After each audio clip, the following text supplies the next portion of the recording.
information about protein out there. So in this video, I want to condense all the best science-based information down to give you a final answer on every protein-related question you've ever asked. First, when it comes to general health, the World Health Organization recommends just 0.8 grams of protein per kilogram of body weight, or 0.36 grams per pound.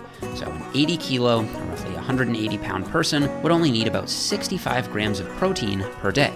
This is pretty hard to miss on a typical Western diet. I mean, this ground turkey and rice bowl with a glass of milk has 65 grams of protein, and that would have me covered for the day. However, this recommendation doesn't consider weight training, and many protein experts have called for an increase, given the abundance of evidence showing health benefits with higher protein intakes. And the sports nutrition research is perfectly clear in showing that this amount of protein simply won't be enough to support, much less maximize muscle growth. For that goal, we'll need more. Now, just how much you need depends on if you're bulking, cutting, or doing a recomp phase. And these ranges apply to both men and women. If you're bulking, your body is well fed, meaning it's much less likely to break down muscle tissue as a fuel source. There are plenty of carbs and fats to burn first. For this reason, you generally need less protein when bulking. Here, the best research recommends 1.6 to 2.2 grams per kilo, or 0.7 to 1 gram per pound per day. And here we can see the trusty old 1 gram per pound rule holding up pretty well as a high-end figure. So if you weigh 180 pounds or 80 kilos, you'd want something between 125 and 180 grams of protein per day when bulking. On the other hand, if you're cutting, your body's not only getting fewer calories from food, you also have less body fat and less glycogen as fuel reserves. Therefore, your body is much more likely to break down muscle tissue as a source of calories. To offset this, the best data suggests increasing protein intake while cutting to 1.8 to 2.7 grams per kilo, or 0.8 to 1.2 grams per pound. And this time, we can see that the classic 1 gram per pound rule sits in the middle of the range.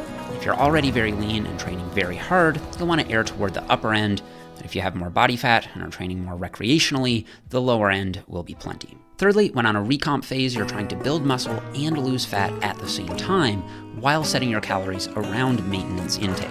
So I think most people can simply use the same protein figures as when bulking, because at maintenance, you're also at a low risk of muscle loss as long as your training is on point. However, there may be some advantages to going a bit higher on a recomp phase, especially if you're in a slight deficit or are more advanced. In the past, I've used this sliding model as a guide for recomp because it uses lean body mass instead of total body weight, making it more individualized, especially for those who hold more body fat. However, the extra step of subtracting your body fat did confuse some people, so these days I've come up with a simpler solution via researcher Eric Helms. If you're overweight or obese, you can simply aim for 1 gram of protein per centimeter in height. So if you're 6 foot or 183 centimeters tall, you'd want around 183 grams of protein. This works shockingly well, especially if you're at a higher body fat. The answer to the question, how much protein can you absorb in a single meal, is all of it.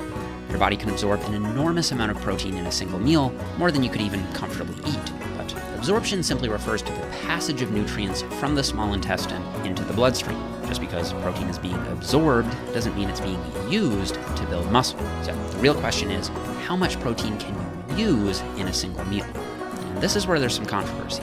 The earliest research suggested that 20 to 25 grams of protein in a single meal was all you needed to max out the anabolic response, and going above that didn't do anything extra for muscle growth. However, I'm skeptical of this figure. First, on the anecdotal side, there's a huge intermittent fasting community who seem to be getting plenty jacked from just eating 1 or 2 meals per day, with upwards of 50 to 100 grams of protein per meal. It does seem unlikely to me, given their muscularity, that most of that protein is going to waste for these folks.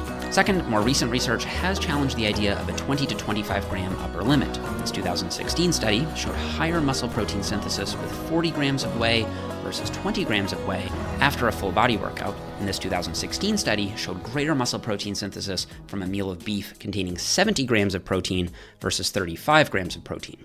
So the amount of protein we can use per meal isn't clear as of now, but it's likely higher than we used to think. And regardless, I think that your protein intake per meal is clearly much less important than your protein intake per day.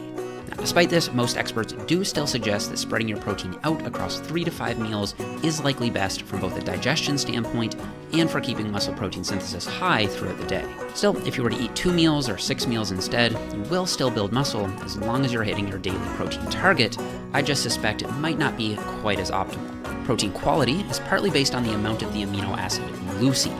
Leucine is very important important because it is the so-called trigger for stimulating mTOR, which then triggers new muscle growth. So let's take a look at how much of different protein sources you need to eat to hit 3 grams of leucine, which is a decent ballpark figure for maximizing the anabolic response to a meal. So in the table here, you can see that whey protein comes out on top. For just 29 grams of whey protein, you'll be getting 3 grams of leucine, and for just 145 calories. You can also get 3 grams of leucine and 40 grams of protein from chicken breast, and that would only cost you about 200 calories. Moving down the list here, you can see that you need to eat over 2,000 calories worth of whole wheat bread to hit 3 grams of leucine.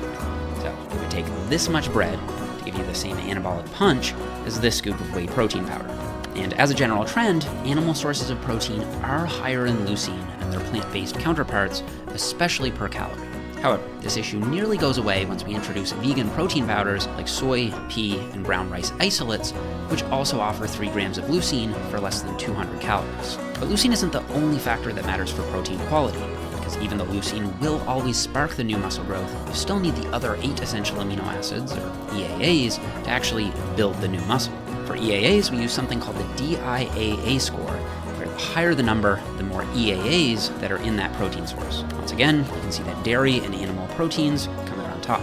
But a very important caveat is that these tables all refer to proteins being eaten in isolation. In the real world, people combine various different foods and are almost guaranteed to get enough leucine and enough EAAs by simply getting enough total daily protein. So this isn't something I personally nitpick over, and it's why I think protein quality is actually much less important than many people realize. It's also why leucine, BCAA, and EAA supplementation usually isn't necessary as long as total daily protein is sufficient. However, vegan lifters should be a bit more strategic by either erring toward the higher end of protein ranges and/or supplementing a high-quality, high-leucine protein supplement, such as so-called vegan whey, which combines pea and brown rice protein to give it a similar amino acid profile to whey protein.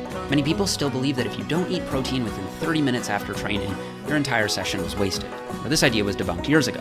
In reality, as long as your pre-workout and post-workout meals are within roughly 4 to 6 hours of each other, you'll be maximizing the anabolic response to training. A possible exception to this would be if you train fasted, in which case you should try to consume some protein as soon as you can after your workout. Perhaps a more important but less discussed timing variable is consuming protein before bed. A study from my friend Jorn Trommelen and his colleague Luc Van Loon describe pre-sleep protein as an important protein feed-in opportunity. They suggest consuming roughly 40 grams of protein before an overnight fast to improve overnight muscle protein synthesis. This is personally what I aim for. Granted, 2 other longitudinal studies that directly tested consuming a slow-digesting casein protein either before bed or in the morning found no significant difference after 8 to 10 weeks. However, both of these studies had subjects consuming a very high protein intake overall, in the range of 2 grams per kilo for about 1 gram per pound, once again highlighting that as long as total daily protein intake is sufficient, these specific timing factors are much less important. There are also no legitimate safety concerns around a high-protein diet in healthy individuals. According to this gigantic position stand from the International Society of Sports Nutrition, there is, quote, no controlled scientific evidence indicating that increased intakes of protein pose any health risks in healthy, exercising individuals. And the amount of protein recommended in this video has been shown over decades to not only be safe, but actually have health benefits, even going way above the recommendations here, as high as 4.4 grams per kilo or 2 grams per pound is consistently reported no harmful effects. So by far, the most important factor is total daily protein intake. If you're looking to optimize further, you can pay attention to how you distribute your protein throughout the day, with 3 to 5 meals most likely being the anabolic sweet spot. These 2 factors alone will yield more than 90% of your potential results. However, protein quality can be worth keeping in mind, and protein timing may have some benefit from an optimization standpoint, especially if you train fasted or if you have a really long overnight fast. And before we go, I want to quickly shout out my ultimate guide to body recomposition. This is a 267-page book that covers everything on nutrition from muscle gain, fat loss, and specific strategies for how to do both at the same time. It includes sample meal plans and tons of examples for both male and female lifters when it comes to setting up your macros, cardio, supplementation, sleep, and plenty more. So if you're looking to take your nutrition to the next level, you can check it out at jeffnipper.com and use the code PROTEIN to save 25% off. So that's it for this one, guys. Don't forget to leave me a thumbs up if you enjoyed